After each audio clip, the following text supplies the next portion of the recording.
Great character, great belief, good organisation to come on and win. I'm so pleased with the team. They deserve that. Many thanks to Nigel Winterburn, who knows a thing or two about winning North London Derby. This one has been impressive and it was significant. Let's hope that the Gunners can kick on from here. Top four beyond us, you never know. If Arsenal can get a run together, we can finish this season with a flourish in League and Cup. It's on to Olympiacos in midweek, but not before we've had much discussion about this latest success over Spurs from Nick and Adrian. Lamella with the opener, Odegaard and Lacazette with the response for Arsenal, who've beaten Tottenham by 2-1. Let's get the breakdown live with Adi and Nick next as we discuss our latest win over Tottenham. Yeah, thank you very much, guys. There we have it then, a victory in the North London derby. Arsenal doing the business. Thankfully, we did it the hard way, even though Spurs went down to 10 men. But all that matters at the end of the day is the result. And I should say, North London is red. And that feels good to say. Clarky, how are you feeling? Your nerves absolutely shredded after the last kind of 15 minutes of that? Oh, I had a major sweat on. I think we all did, didn't we? It was definitely squeaky bum time. When that free kick hit the post and came out, you just thought, oh no. But thank goodness Gabriel reacted in the right way. It was a fantastic block. And it was awful, wasn't it? The last 10 or 15 minutes against 10 men, Arsenal completely became a bag of nerves, gave Spurs a leg up. Spurs didn't even try to attack us in the game. They had nothing up until the last 10 or 15, and then when they did come at us, wow, we did look edgy, but yeah. Thankfully the right result was we came to the right result in the end.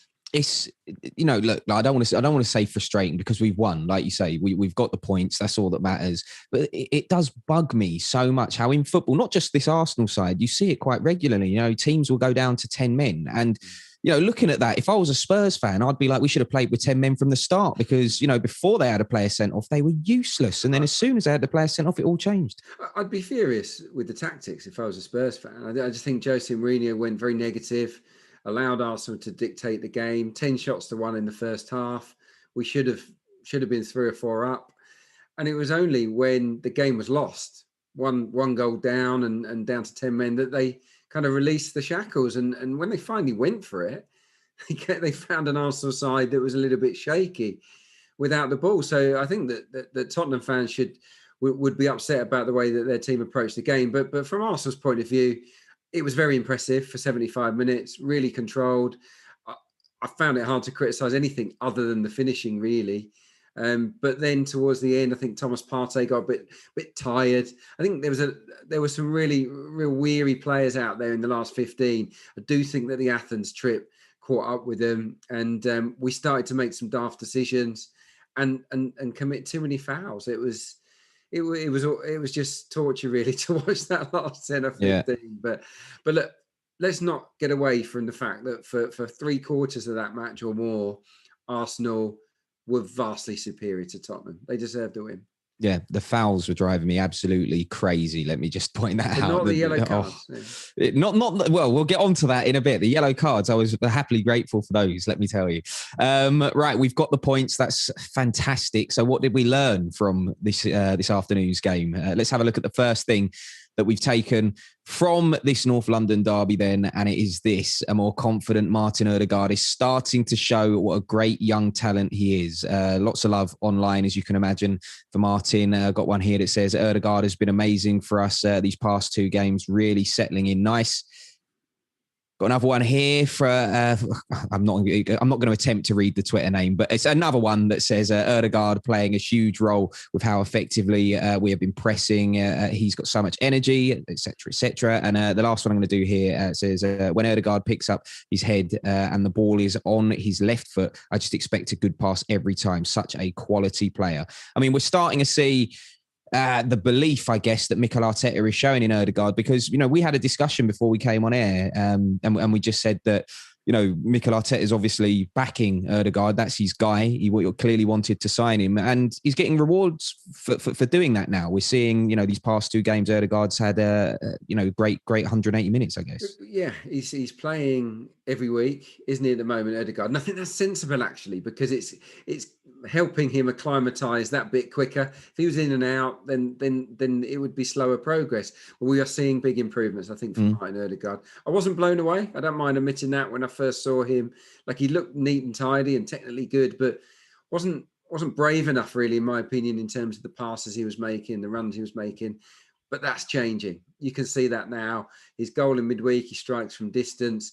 Today, breaks into the box to score. And I just felt that he was really confident the longer the game went on, picking up some great pockets, ball on the half turn, and then playing forward passes nice and crisply.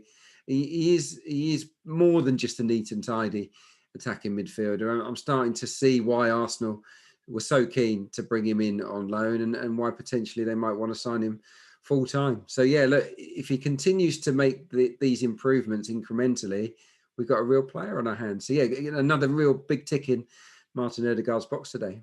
Yeah, we'll have to see how his development continues at the Arsenal. Right, let's have a look at the second thing that we learned from tonight's performance then. And I think it's something that we touched on at half-time. Tierney and Smith Rowe totally dominated Spurs down the left flank. They were good today, and lots of you getting onto that. Gotelli here says, Kieran has been amazing going forward. Left-hand side, unstoppable.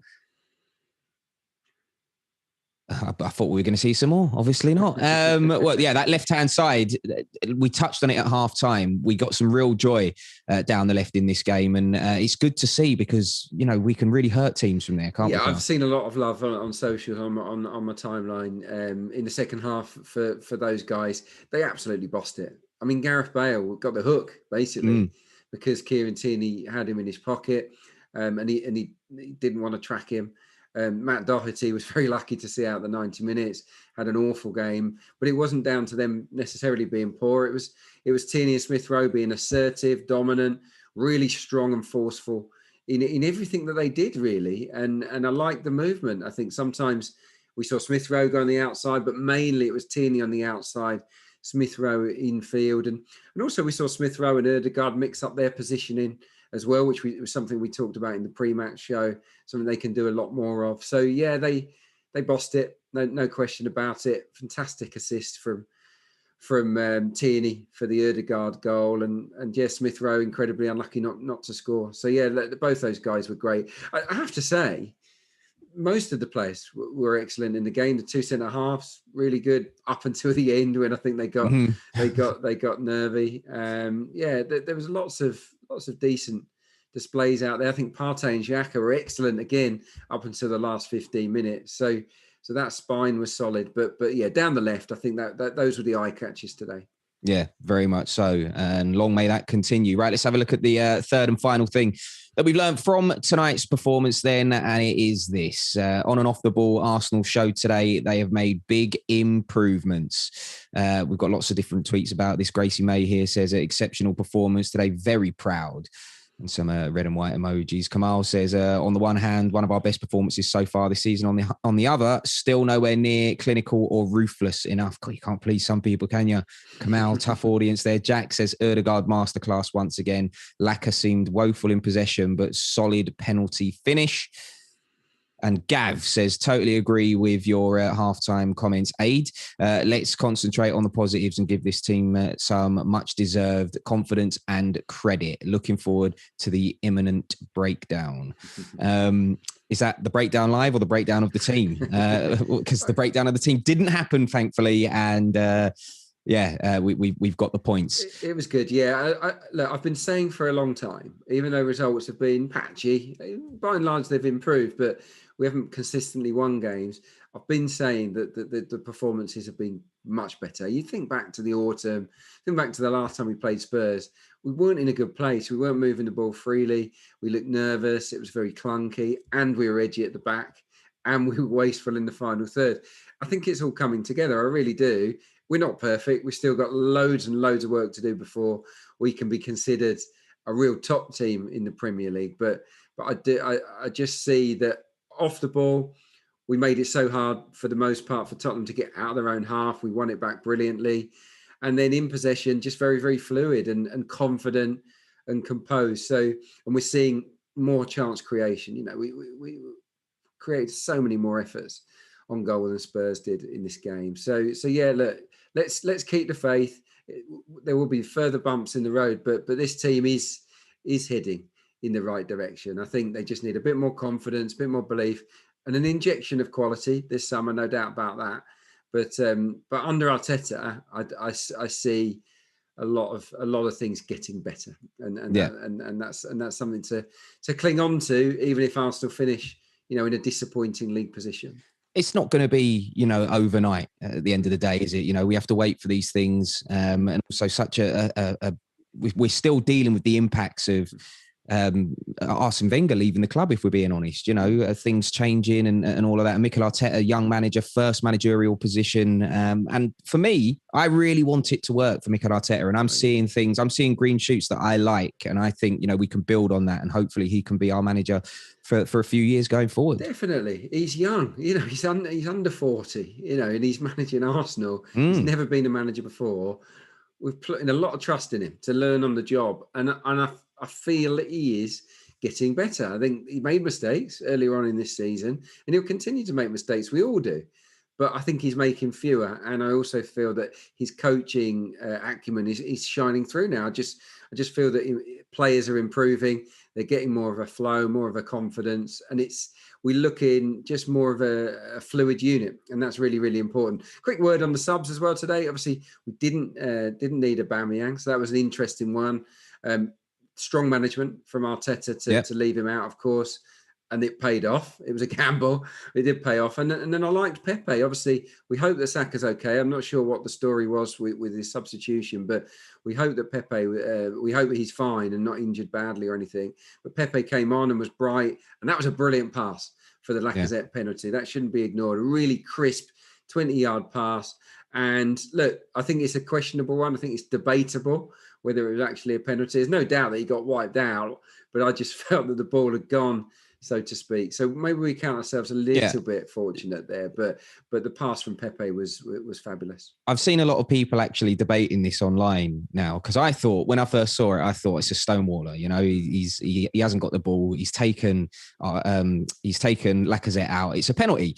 But I can understand why there is some debate. But where it kind of falls down for me, Clarky, and maybe you might be able to shed some light on this, is if that's the goalkeeper, say if you flick it past the goalkeeper, but the ball's going out, but the goalkeeper takes you out, 99 times out of 100, that gets given as a penalty. But because it's not the goalkeeper, it's, people are like, oh, was it a penalty? The ball's gone, blah, blah, blah. So. Oh, no, don't get me wrong. I think it was a penalty, but it was one of those, if it hadn't been given, I don't think I would have been up in arms like I have been over certain other decisions over the course of this season that haven't gone Arsenal's way. So look, it's one of those. I think it was a 60-40.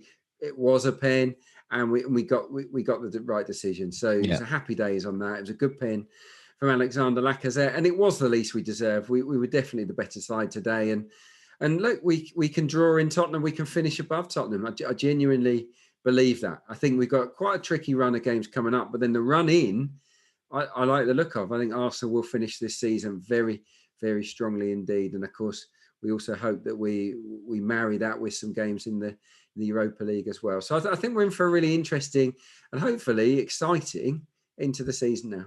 Yeah. Just before we get the result for a question of stats, which I'm very much looking forward to, this running that you talk about, right? Where realistically would you like to see us finish, Clarky? What do you think is achievable at this stage? I know it's such a hard question to answer, but I've been trying to rack my brain. It's impossible to get top four. I just think it's highly unlikely. I know that Dan is full of belief, and I admire his optimism, but I think that probably sixth is the best that Arsenal can finish this season. And look, a lot of people are out there that say, no, let's not finish sixth and be in the Europa League again. And we don't want to be in the Europa Conference. And I kind of agree with that. Yeah. But at the same point, this is Arsenal. You play to win every game, and you finish where you finish.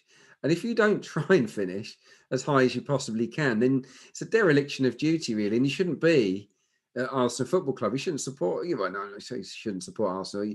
Everyone can support Arsenal. Bit harsh. No, exactly. No, I'm not saying that. But in terms of the players, you have to go out to win every game, and you have to finish as high as possible. Yeah. And if it means we finish in 7th or 8th, so be it. You've got to go for it, Nick. You really do. And and I think we'll finish 6th. I do. I think we'll pip a couple of teams to the post and claim Europa League. But I also think we've got a very good chance of winning the Europa League and maybe getting into the Champions League that way. Look, if we play like we did for the bulk of this North London derby in the Europa League all the way through, I'm telling you now, it'll take a good team to beat us. Just to point out before we wrap things up, Roebuck disagrees.